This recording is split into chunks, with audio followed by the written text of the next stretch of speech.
Gabriel Attal maintenu Premier ministre.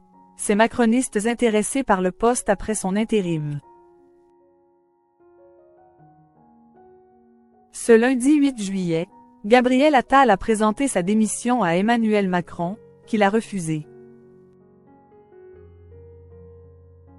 Après son intérim, plusieurs macronistes se voient déjà remplacer l'actuel Premier ministre, comme l'a indiqué Le Parisien.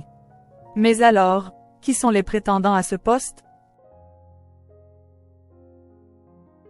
Gabriel Attal n'est pas encore officiellement parti que certains se voient déjà à sa place.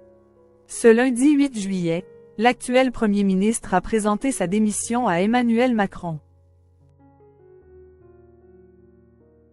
En retour, le président de la République lui a demandé expressément de rester en poste pour le moment afin que la stabilité du pays soit préservée.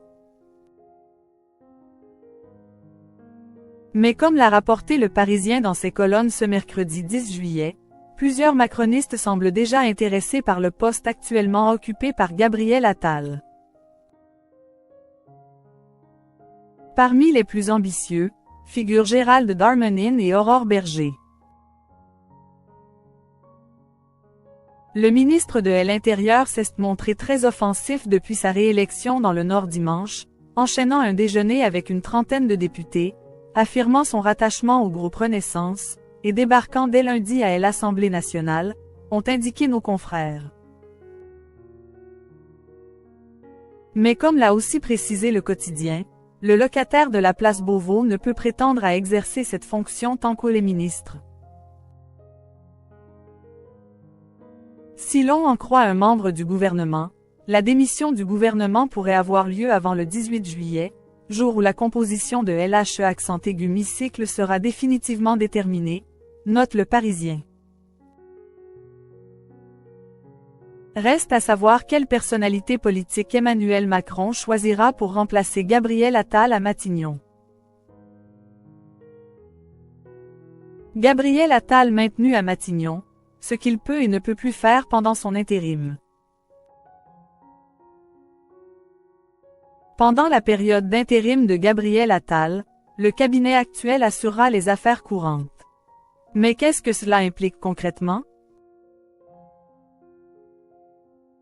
Le Parisien a posé la question à Bruno Daugeron, professeur à la faculté de droit de l'université Paris-Cité. Il n'existe pas de texte spécifiant ce qu'est une affaire courante dans la Constitution, a rappelé l'enseignant auprès du quotidien régional. Avant de faire allusion à un panel de décisions et de tâches qui permettent d'assurer le fonctionnement de l'État et de son administration. On comprend que le gouvernement ne peut agir que de manière limitée. Ainsi, il peut continuer à prendre des décrets pour des nominations de carrière ou des arrêtés ministériels afin d'assurer la sécurité de certaines manifestations, a précisé Bruno Daugeron, mais il ne peut plus proposer de révision de la Constitution ni déposer de projet de loi, car cela engagerait le futur gouvernement.